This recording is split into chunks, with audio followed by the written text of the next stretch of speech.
Alors aujourd'hui, on va commencer le travail sur la poubelle à copeaux. C'est parti!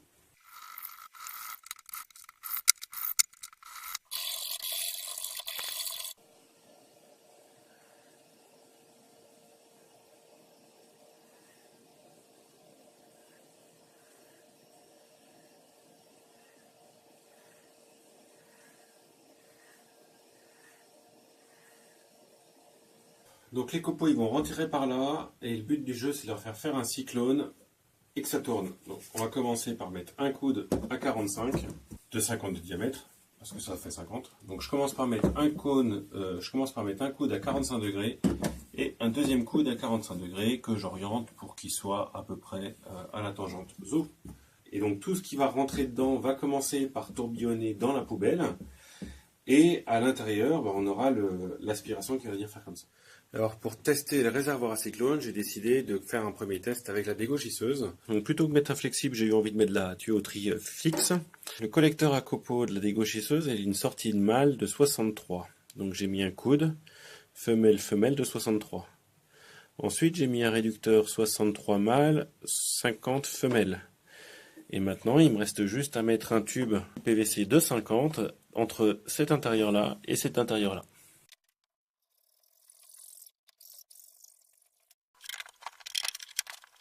Donc là, le collecteur, forcément, il est en bas, ça marchera que pour la partie dégauchissage. Mais bref, c'est qu'un test. Après, ce que je vais faire, c'est que je vais faire une adaptation ici, que je puisse ajouter et enlever, pour mettre quand ce collecteur à copeaux, il sera au-dessus.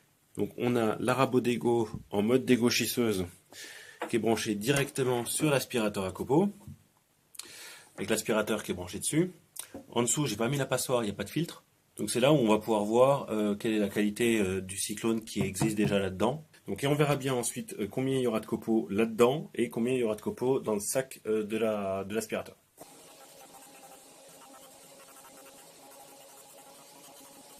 Bon, alors première constatation, il n'y a quasiment rien qui est ressorti ici. Deuxième constatation, l'aspirateur à copeaux, il n'a pas bougé, il ne s'est pas écrasé à aucun moment pendant que je faisais le dégauchissage. Alors on dirait que là, j'enlève l'aspirateur ici. Donc on constate qu'il reste quasiment rien dans le collecteur, si ce n'est quelques reliquats dans les angles. D'ailleurs une assez mauvaise conception je trouve, mais c'est pas grave. Et maintenant regardons dans la poubelle. Donc dans la poubelle il y a plein de copeaux. Ça c'est cool. Ça c'est très très très cool. Alors j'en ai pas fait beaucoup là, mais il y a quand même plein de beaux copeaux qui étaient tous bien en bas. On voit visiblement que ça a tourné, enfin bref, on voit qu'il y a eu de la circulation. Ça n'a pas bougé. Donc j'ai pas forcément besoin de les coller, ils tiennent suffisamment bien. Ça m'a l'air bon. Et maintenant, l'instant de vérité, qu'est-ce qu'il y a dans l'aspirateur?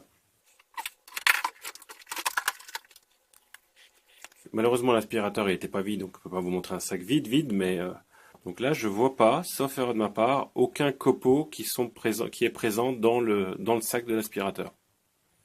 Ce qui est une excellente nouvelle, et ça veut dire que ça marche. Donc je vais refaire encore un essai, avec ce coup-ci un truc qui va débiter un peu plus parce qu'il est plus long.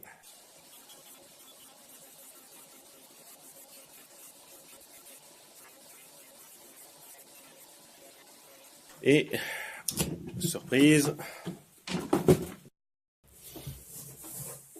donc voilà tout ce qui a été collecté, donc j'ai fait le dégauchissage en série de ce truc-là. Et à nouveau, le filtre, on voit qu'il y a... il n'y a rien dedans, quoi. Personnellement, je suis assez stupéfait, même si je savais que c'était censé marcher. De le voir fonctionner de cette manière-là, je suis quand même foutrement impressionné. Donc j'ai une première version de l'aspirateur à copeaux qui fonctionne avec la dégauchisseuse, ce qui est le truc qui envoie quand même, il me semble, le plus de volume. Alors je l'ai testé comme mode dégauchisseuse, je ne l'ai pas encore testé en mode raboteuse, parce qu'il faut faire un petit peu de tuyauterie pour adapter les deux en même temps. Ce soir, je vais chercher un deuxième flexible d'aspirateur. Comme ça, je pourrais soit, avec des conduites permanentes, brancher la dégauchisseuse sur l'aspirateur à copeaux, ou alors brancher l'acier circulaire sur l'aspirateur à copeaux, à nouveau avec un flexible. Donc il y aura sûrement une deuxième partie de vidéo pour cet élément-là. Donc le programme pour la suite, c'est quoi? C'est de faire un chariot sur roulette, qui va contenir à la fois la poubelle, l'aspirateur à copeaux cyclonique, et un meuble sur lesquels je pourrais ensuite mettre la dégauchisseuse avec les deux tables. Et comme ça, je vais pouvoir brancher avec le collecteur de copeaux de sortie en mode dégauchisseuse ici, et avec un raccord plus long, le même collecteur quand on est en mode rabotage. Comme ça, je vais pouvoir assez facilement sortir, déplacer l'entente, parce que je rappelle que cette dégauchisseuse, elle a vocation à être sous l'établi. Donc si je la sors et que je la rentre et que je la sors et que je la rentre, soit il faut que je mette un flexible ici, soit si je mets du tuyau, il faut que ce soit rigide et donc le truc il viendra avec. Donc c'est une idée qui me paraît pas trop mal.